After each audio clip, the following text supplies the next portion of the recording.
Right now we are standing in the place called Kathasamepaliam, one of the Bethel evening schools. This is the 9th school we are running here in this part of the Tamil Nadu. This village is full of low caste people.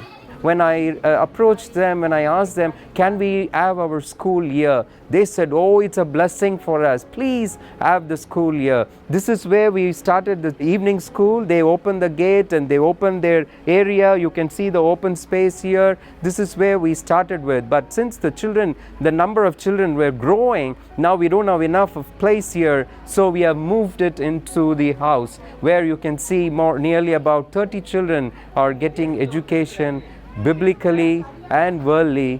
On top of that, good, nourishes food every day.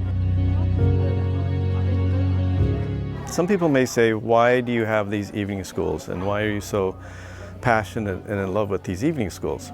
Well, there are three basic problems that every, especially lower caste child faces in India. Number one, the specter of malnutrition. Child may not die directly from starving to death, but when they don't get enough nutrition, their immune system is compromised and they are more susceptible to diseases that a normal healthy child would be able to fight off. And so a lot of kids will actually pass away because they just don't get enough nutrition. Sometimes they won't grow very much. Sometimes they're mentally stunted if they don't get enough nutrition at certain developmental phases of their childhood. So malnutrition is a big deal in India, and so that's why we provide the free meal in the evening to make sure they have some nutrition. The family can usually provide at least one meal a day, but the second meal and how nutritious any of their meals that they provide is questionable.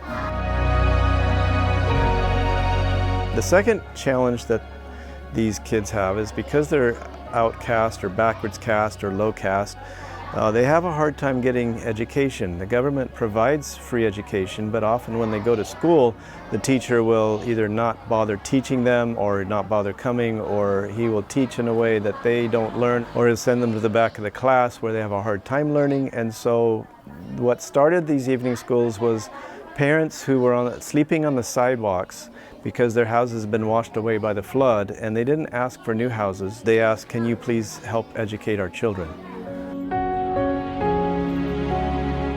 The third challenge that these evening schools meet is in the local religion, they cannot change their caste, they cannot change their job opportunities. In other words, if they're born to a trash picker, they cannot become a doctor. They cannot become a bus driver. They will pick up trash for their life. And so giving them an option, a different religion opportunity, then they can then see that they are valuable and equal. You know, this whole concept of all men are created equal, that's a Christian concept. That came from Christianity, that came from Jesus. And so giving them that viewpoint and treating them as equals, treating them as worthy sons and daughters of God, that gives them confidence, that gives them the permission to make a change in their life, to get an education, to aspire to something better than what their parents had had before them. And so this gives them not only opportunities in this life, but it gives them opportunities in the future life when they see a God or a divine being that is filled with love for them and is stronger than any other being out there. Many of them accept Jesus, and this shows them Jesus 6 days a week, 52 weeks out of the year for many years in a row. This is long-term evangelism at its best.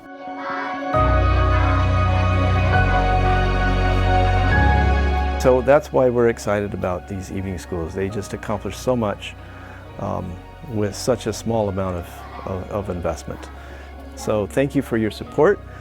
Encourage your friends and families that, $7 a month supports a child in one of these evening schools.